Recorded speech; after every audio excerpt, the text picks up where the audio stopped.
Pemirsa, kabut asap yang melanda Kabupaten Merangin semakin hari semakin tebal. Namun siswa sekolah menengah pertama dan sekolah menengah atas tetap bersekolah.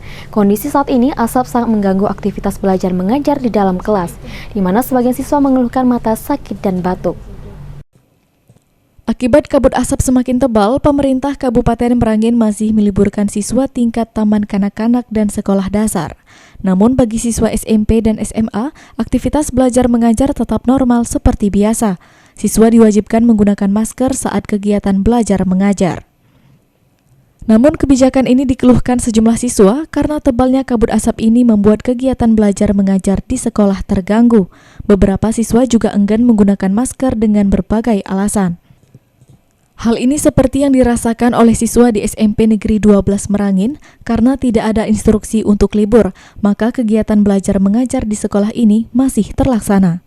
Siswa mulai mengeluhkan mata perih dan juga banyak siswa yang sudah mengalami batuk-batuk akibat asap.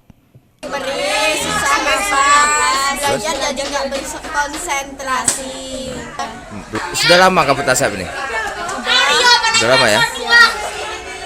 Edwin, Wakil Kepala Sekolah Bidang Kesiswaan SMP Negeri 12 Merangin mengatakan seharusnya pemerintah juga meliburkan semua sekolah, tidak melihat stratanya.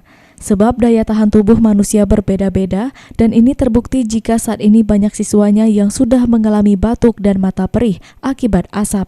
Pihaknya juga saat ini mengurangi kegiatan belajar mengajar di luar ruangan akibat kabut asap. Memang sangat terasa sekali. Anak-anak kita SMP 12 Merangin ini sebagian besar ini sudah merasa batuk-batuk, batuk-batuk, ada mulai sesak napas, apalagi kegiatan kita optimal sekarang di dalam ruangan, tidak di luar ruangan. Riko Saputra, JEK TV melaporkan.